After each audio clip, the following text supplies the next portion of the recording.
मित्रों, हमारे जीवन में जो भी अच्छा या बुरा होता है उसे हम नसीब कहते हैं। जीवन में अच्छी या बुरी घटनाओं का जिम्मेदार हमेशा लोग ग्रहों को मानते हैं, लेकिन क्या आप जानते हैं कि सिर्फ ग्रह ही नहीं बल्कि मनुष्य के कर्म भी इन अच्छी बुरी घटनाओं के लिए जिम्मेदार होते हैं। आज हम अपनी वीडियो के जरिए आपको बताएंगे कि किन लोगों का भाग्य हमेशा खराब ही रहता है। नमस्कार, एक बार फिर से आपका स्वागत है द डिवाइन टेल्स पर। मित्रों, श्रीमद् भागवत गीता में श्री कृष्ण कहते हैं कि इस प्रकृति ने सभी जीवों की रचना की है, इसके साथ ही परिश्रम से पेट भरने की व्यवस्था भी की है। वहीं संसार के सभी जीवों में सिर्फ मनुष्य ही है जिसने मुद्रा का आविष्कार किया, इसके साथ ही उसने ही इसे कमाना भी सीखा। लेकिन आश्चर्य की बात है, मनुष्य इतना सबके बाद भी अपना पेट नहीं भर पाया। इसका सबसे बड़ा और इकलौता कारण है लोभ। इस संसार में कोई भी जीव हो, चाहे मांसाहारी या शाकाहारी, वो उतना ही शिकार करता है कि वो जी सके। कुछ इकट्ठा नहीं करते, पर मनुष्य इकट्ठा करता रह जाता है, जिसके परिणाम स्वरूप वो ना ही अपने मन की भूख मिटा पाता है और ना ही अपने पेट की। अगर कुछ अर्जित करना है तो वो है शुभ कर्म और नाम, वरना इस दुनिया से भूखे पेट ही जाना पड़ेगा। श्री कृष्ण कहते हैं कि कई चीजें होती हैं जो एक मनुष्य के भाग्य को बिगाड़ सकती हैं। उन्हीं में से एक है संगति। संगति एक ऐसी चीज है जो मनुष्य के भाग्य को सही भी कर सकती है और खराब भी कर सकती है।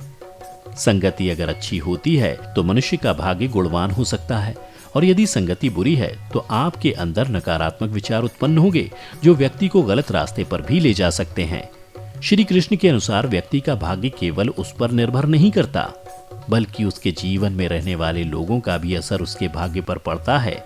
चाहे फिर वो मित्र हो, प्रेमी प्रेमिका हो या फिर सहयोगी, सभी का आपके भाग्य पर असर पड़ता है। एक मनुष्य के जीवन में उसके भाग्य पर सबसे ज्यादा असर उसके पति या पत्नी की वजह से पड़ता है। श्री कृष्ण की माने तो ये एक दूसरे से जुड़े हुए होते हैं। व्यक्ति को अपनी संगति का बहुत ध्यान रखना चाहिए। गलत संगति के असर से भाग्य उल्टा हो सकता है। गलत संगति के साथ साथ नकारात्मक सोच भी भाग्य को खराब करने का काम करती है। श्री कृष्ण कहते हैं कि मनुष्य अपने अंदर जैसे विचार रखता है तो हर तरफ से उसको नकारात्मकता ही हाथ लगेगी।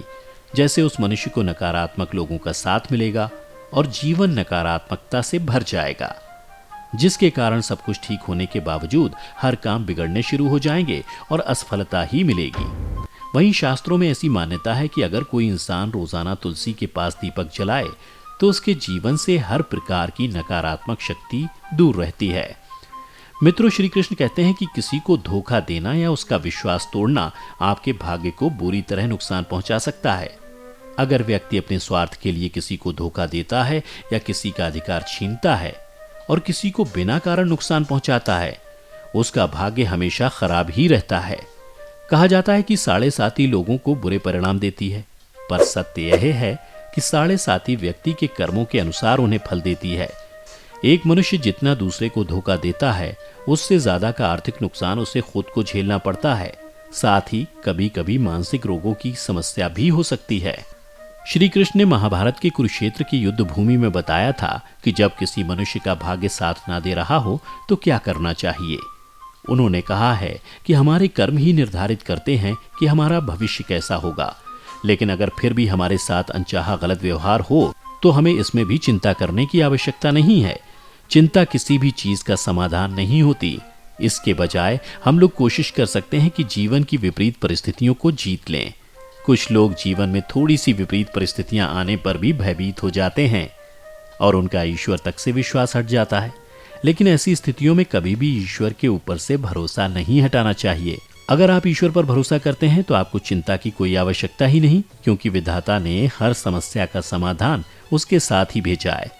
इसलिए विपरीत परिस्थिति में केवल संयम और मेहनत की आवश्यकता है, अन्य ईश्वर स्वयं समाधान करेंगे। तो मित्रों, आज की इस वीडियो में बस इतना ही। हम उम्मीद करते हैं कि हमारी वीडियो के जरिए आपको कई सवालों के जवाब मिल गए होंगे।